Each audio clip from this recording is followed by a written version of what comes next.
Okay ma'am, जैसे आपने 9 दिन तो बता दिए, 10वां दिन विजयदशमी का होता है। करेक्ट। पहले तो दशहरे के बारे में आप थोड़ा बताइए कि विजयदशमी क्यों बोलते हैं हम उसको।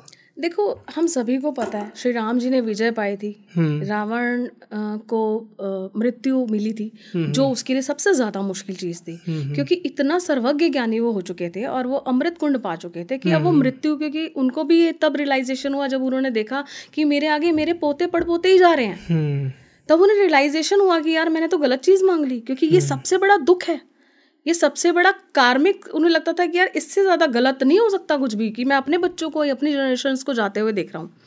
तो हम सबको पता है श्री राम जी ने उनको गति दी थी, एक तरीके से वो गति को प्राप्त हुए थे, ठीक है, वीर गति भी बोल सकते हो, क्योंकि वो बहुत ज्ञानी थे। एंड रावण ने खुद चूज किया था अपनी डेथ, स्पेसिफिक। और इससे बड़ा ताकतवर कौन हो सकता है जो ईश्वर को ही चूज कर रहा है। ईश्वर खुद आना पड़ेगा आपको धरती पे मुझे मृत्यु दान देने के लिए, ठीक है। उसके अंदर मुझे जो चीज़ रिलेटेबल लगती है वो ये लगती है कि एक स्टोरी आप भी रिलेट कर पाओगे। जब मृत्यु शैया पे थे रावण, बिल्कुल मतलब उनको तीर लग चुका था and he was about to dead, उस वक्त श्री राम जी ने बोला लक्ष्मण जी को कि ये बहुत ज्ञानी है और बहुत ही ज्ञानी है, आप जाओ और उनके पास जाके कुछ ज्ञान लेकर के आओ। लक्ष्मण जी ने कहा ठीक है प्रभु, मैं जाता हूँ। वो गए और जाके फिर वापस आ गए। उन्होंने कहा क्या हुआ? कहते वो तो कुछ बता ही नहीं रहे। कहते तुम कहाँ खड़े थे? उन्होंने बोला मैं तो उनके सर की साइड खड़ा था। कहते कभी भी किसी से ज्ञान लेना होता है तो आपको चरणों में खड़ा होना पड़ेगा। चरण में खड़ा होने का मतलब आपको अपनी ईगो खत्म करनी पड़ेगी, झुकना पड़ेगा। झुक करके ही तो आप किसी से कुछ चीज़ रिसीव कर सकते हो।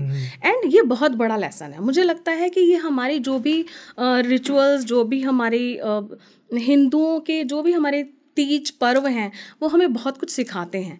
तो हमें अपनी जनरेशन्स को भी ये बताना चाहिए, सिखाना चाहिए कि इसका ये कारण है। तो मैं इस चीज़ से बहुत कनेक्ट फील करती हूँ कि कहीं ना कहीं आपको अपने जिससे भी आप कुछ सीख रहे हो, आपको ईगो साइड पहले क्या रखनी होगी कि आपको कुछ नहीं आता। तो वो एक तरीके से आपको ये बताने का तरीका है कि आपको चरण यानी कि आपको अपनी ईगो डाउन करनी पड़ेगी। तो ये चीज़ बहुत खूबसूरत है। ओके सो मैम, विजयदशमी के बारे में आपने ये तो बता दी कि क्यों विजय पाई थी। ये भी एक तरह का त्यौहार है हमारे मतलब जो हमारे हिंदू रिलीजन है उसका जी। तो इस दिन पे भी हम कोई रेमेडी या कुछ रिचुअल परफॉर्म कर सकते हैं अपनी सक्सेस के लिए। सक्सेस से ज़्यादा अगर आपका कोई एनिमी है जो आपको परेशान कर रहा है, क्योंकि विजयदशमी एक से ज़्यादा हो सकता है ना, कोई दिक्कत तो नहीं है? हो सकते हैं बेसिकली मतलब बुरी चीज़ों के ऊपर विजय प्राप्त करना। तो आपके अगर कोई एनिमीज़ हैं जो आपको लगता है यार एक बंदा मेरे को परेशानी कर दिया या मेरी हर्डल क्रिएट कर रहा है चीज़ों के लिए, मैं फिर यह कहना चाहूँगी इंटेंशनली कोई कार्मिक ना बनाए। अगर नहीं है कुछ तो किसी के लिए ना करें। अगर सच में आपको प्रॉब्लम लग रही है तो आप एक रिचुअल कर सकते हैं that is also somehow related with the tantra part of. उड़द दाल होती है, उड़द दाल आपको लेनी है। ये आप एनिमी के लिए बता रहे हो अपनी? 10 उड़द के दाने आपको लेने हैं और हर उड़द का दाना हाथ में लेकर के उस पर्सन का नाम लेना है एंड उस दाने को हाथ में लेकर के आपको इमेजिनेशन में करना है कि आप उसकी एनर्जी रिपेल कर रहे हो और सप्रेस कर रहे हो और वो दब रहा है। So you basically telling me out कि जो एनर्जी उसने आपकी तरफ भेजी है आप उसको रिवर्ट कर दो। हाँ ओके मुझे लगा आप उसको नहीं नुकसान पहुंचाने के लिए। प्रोटेक्शन के लिए देखो, प्रोटेक्शन वाला है। मैंने बोला एनिमी, दुश्मन है। दुश्मन कौन होगा? जो कहीं परेशान कर रहा होगा आपको। अब जेलसी में दुश्मन मत बनाना यार। देखो कोई सही तो उसमें भी काम आती है ये चीजें, आती हैं, मत करना। वही मैं कह रहा हूँ, लोग हैं पड़े ना ऐसे नहीं करना चाहिए। अगर देखो फिर वो तो फ्री विल है।